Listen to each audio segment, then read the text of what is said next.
Thank you, Madam Chair. And first of all, Mr. Duckett, I just want to say, and I apologize to everybody. And sometimes our other jobs get in the way. I wasn't able to be here yesterday because of some court stuff that I had to do. So I appreciate everybody's indulgence. But I do want to say, tried to catch up a little bit last night and seeing you today, and really appreciate the terrific job you have done in being forthright with this committee and making sure that we understand exactly what happened.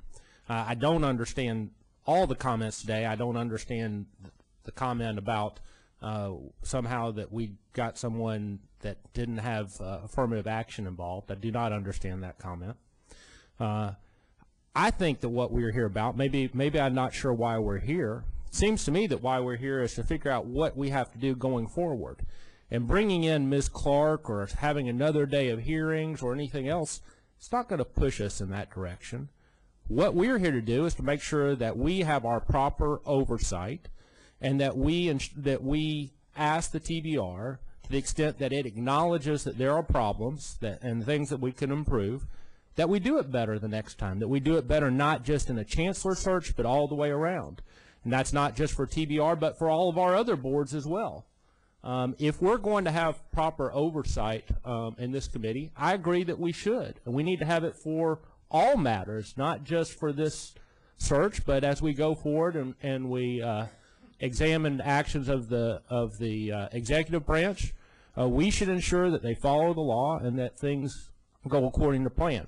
I do not see how trying to have more discussions and more days up here about the selection process that had a candidate that Lieutenant Governor Ramsey calls highly qualified, that many of the people up here praise, is going to do us any good. If we're going to do anything, let's talk about what we need to do moving forward and how we can help the Board of Regents do its job to the best of its abilities.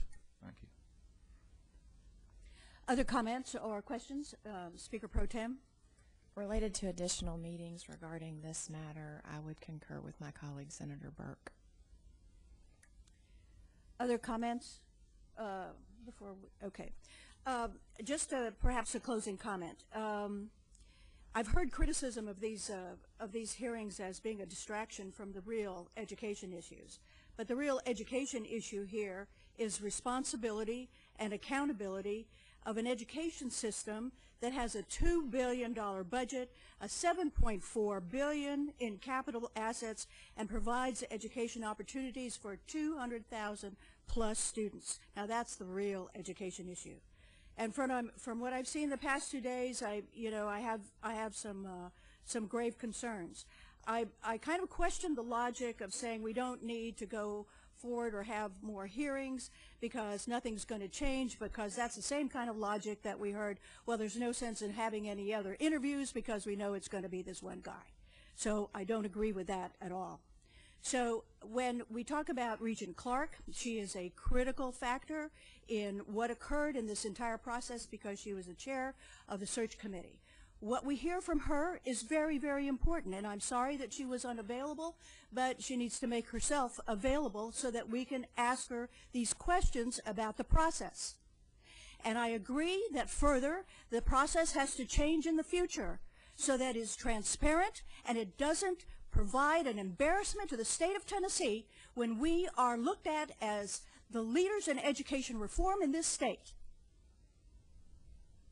We have our own image to protect, and we need to go forward with the next governor that he doesn't do the same thing. I am proud to be a Tennessean, and I will do everything I can do to protect the image of this state. Without objection, I will adjourn at the call of the chair.